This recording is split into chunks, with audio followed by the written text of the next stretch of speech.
Hello everybody and welcome to your channel Italian Diaries, and today's video is about question and answer. So I have picked some questions that you have asked on my YouTube channel and I'm going to answer them. So let's start today's video. So the first question is Adar card lagega kya? SIM ke liye. Okay, so let me just translate. So one student is asking about one identity document that is in India, that's Adar card. So does he or she needs that Adar card to get a SIM card in Italy?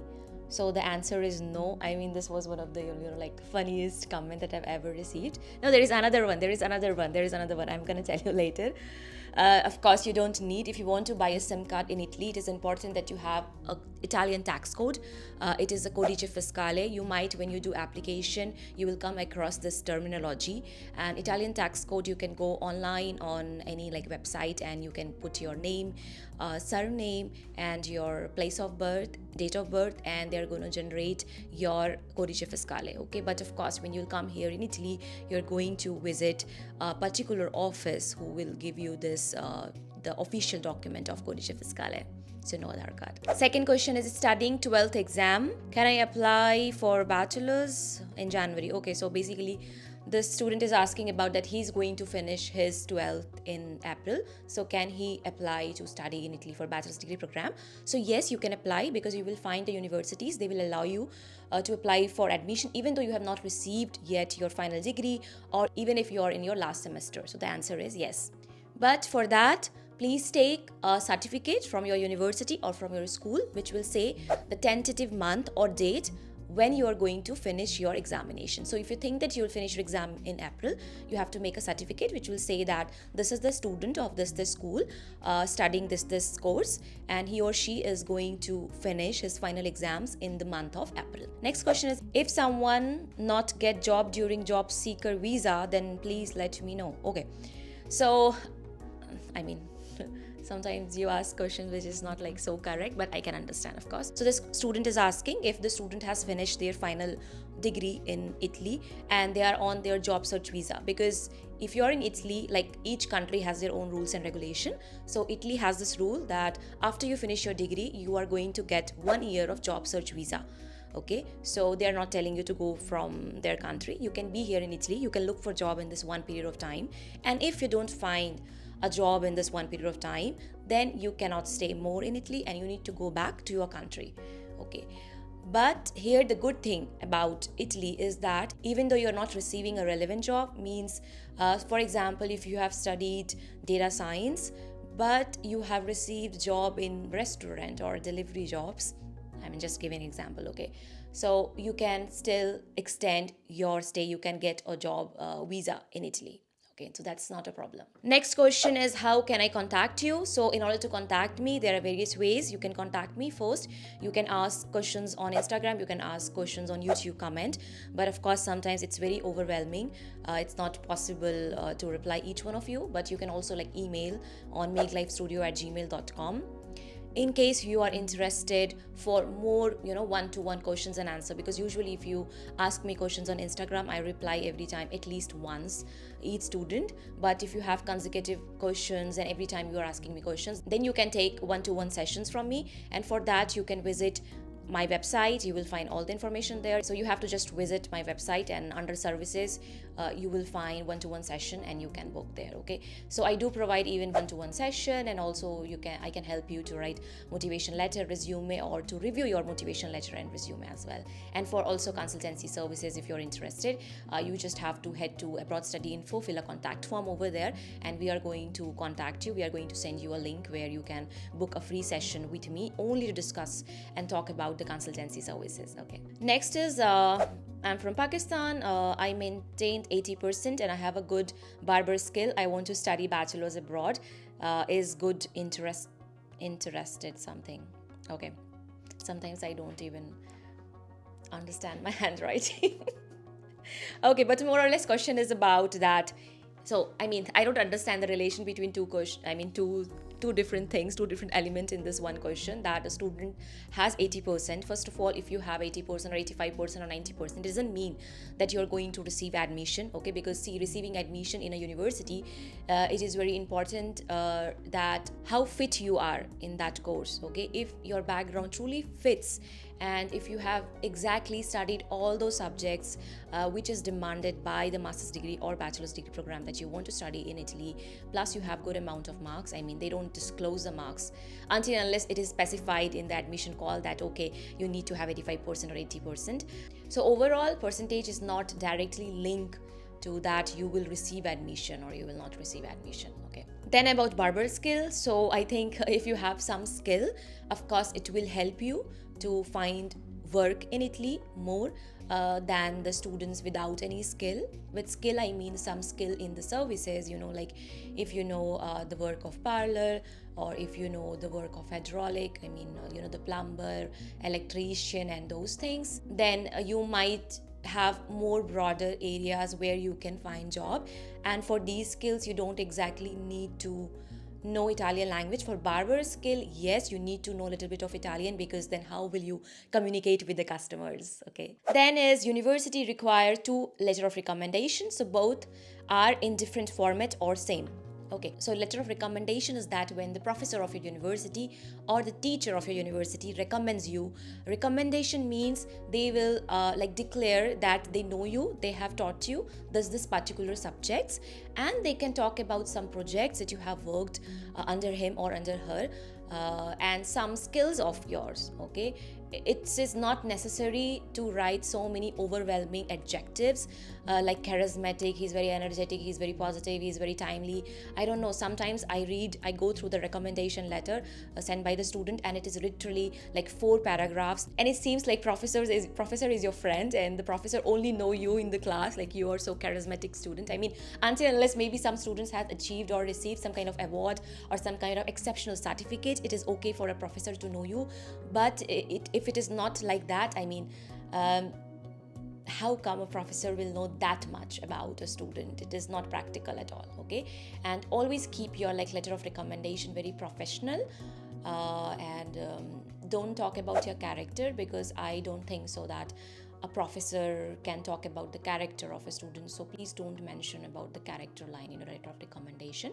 Now if you so for studying in Italy, university may ask you for 1 or 2 letter of recommendation.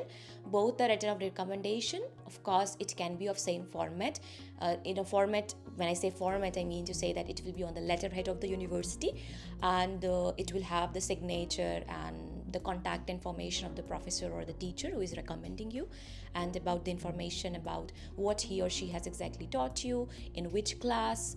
So those details will be common. Okay, otherwise of course the teacher will have their own experience, something to talk about you. So it should not be like same in the matter of content, because it is not who you are writing it, it is 2 different professors who are or teacher who are writing it. So how one will know what other has written? So it should not be copy and paste at all. Then is IELTS compulsory for master's study school program? So IELTS or English language certificate. Okay, English language certificate is something, it totally depends on your university and also depends on your course. Okay, so always go, I always say that please read the admission call of the courses on the university website, on the course department web page, because if it is written over there that you need to provide these list of the documents to study, then you need to provide. But if they have mentioned that okay, you need B2 level of English and there are the certificates, but they can mention some exceptional, that if you have studied your bachelor's or master's degree or 12th 11th class in English, then you can just provide a certificate from your school. Sometimes they don't even ask for the certificate, so it depends on the university. If they're asking, you have to provide it. Otherwise you can use medium of instruction. Next is, can I work with study? And then which college fees is low for masters? Okay, so of course you can work while you're studying, but there are certain limitations being an international student. So you can work only 20 hours per week in Italy. And then okay, which college fees is low?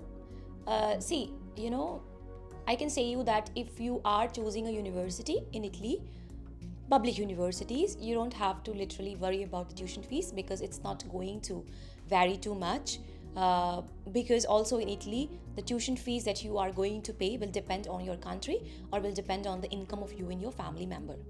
Okay, so the tuition fees, average tuition fees in Italy is 2,400 2,500 euros, which is not at all too much. Okay, so it should not be the basis of your decision of your course choice. There is one university and one course, like in Kafaskari there is digital management, and that fees is high. Okay, so I can say in terms of tuition fees high, it is 7,000 euro. So 7,000 is the high fees that I am considering in Italy. And also, even though you don't have scholarship, you're going to pay as per your country or as per your as per your income. But of course, you need to generate a specific document that is called ESE, and you will do that when you will be here in Italy. Again, all these information which I'm giving you through questions and answer, these are the things that it's not possible for us to make the whole video on it. But I have covered all these type of small topics in my course, that is Study in Italy with Scholarship. In this course, there are more than 30 plus lectures, and I have considered all these small questions and doubts that a student have. Even I have taken a live class explaining each and everything about how to take fees reduction even though you don't have scholarship, and what is ESE, how to get this ESE documents, and what are the documents that you need to prepare in your home country to get this ESE. So just consider going through a syllabus, detailed curriculum syllabus of this course, and it is one of the highest rating course, and it is the only course available in Italy who will help you and guide you to study in Italy with scholarship, and you're going to save your money actually if you do the process yourself. Then if I get the scholarship, that is the merit scholarship, I need to show bank statement. So this is one of the comment on one of my merit scholarship video. So I need to show bank statement. Okay, so if you have merit scholarship, the result of the merit scholarship will be out sooner before you will apply for visa. So you know that you're going to receive the scholarship, you have a proof to show, so you can use it for visa purpose. Another reason you can use it for visa purpose is that it's a merit scholarship, okay, which says that which tells about the ability of the student, the academic knowledge of the student, the overall knowledge and capabilities of the student. So there is no problem for the visa officer to send or accept those students in their country if they are meritorious students. Okay, on the other hand, there are the scholarship, that is a regional scholarship or income-based scholarship. You cannot show that scholarship because the one reason is that you won't know until and unless you are in November or December month that you're winner of the scholarship. And even you're winner of the scholarship, you need to fulfill certain documents criteria when you will be here in Italy. So there is no certainty that you have received this scholarship and you don't have a kind of proof that you have received the scholarship. On the other hand, it's an income-based scholarship, which says that you don't belong to a very high income family group. So that's why it is not recommended that you show the regional scholarship or income-based scholarship for visa. But merit scholarship or government scholarship, which is Study in Italy and Invest Your Talent, the two government scholarships are there. Of course, you can also use this scholarship for your visa. By the way, I have videos on my channel on regional scholarship, merit scholarship. Recently, I have uploaded a video on Invest Your Talent scholarship, so just go through it as well. Then is age requirement. Okay, so to study, there is no age requirement. I have literally seen students here in Italy, even they are more than 70 years, okay, studying in same room, studying in same library as other student of 20 years, 25 years, 30 years. Okay, so age is never a problem because everybody has a right to education no matter what is their age. So that is not a problem for admission. But where the age is problem, so you can find some details in the admission call again, and you will find that there is one line which will say that if the score is equal or the score is equal in TOEFL on ranking, they are going to consider the student of younger age. Okay, and then also in the regional scholarship, to give regional scholarship, they are going to consider student younger student. Okay, so I mean this can be one criteria, but no one is stopping you to apply, and there won't be any biasness for sure for that. For visa, there can be issue because there can be so many questions that why you are going to study again after so many years of gap. So at that time, you need to justify your reasons of studying again. This question, oh my god. I told you, right, there is one very, very, very hilarious question that I have received ever on my YouTube channel. That is, can we get Praveen pickles? अरे यार pickle मिल जाए वही बहुत बड़ी बात है यहाँ पे. सो प्रवीण पिकल का तो नहीं पता. Actually this comment was one of my video where I've shown what is there in the Asian supermarket, so you can watch that video as well. I have like literally shown you what are the different food items that you can receive here in Italy if you're from an Asian country and also from African country. So I don't know about it, sorry, but for sure I know that you're going to receive the pickle. So I think, yeah, my questions are finished. I know there are a lot of questions on my YouTube channel, on the comments, but I try to answer as much as diverse question I can, other than the pickle one. And just to make it a bit fun, I added this question.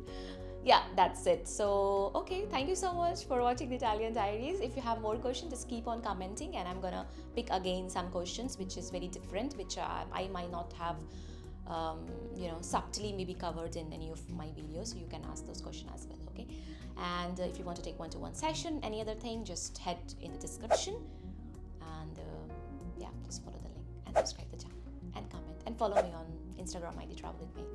Till the time, bye bye, ciao ciao.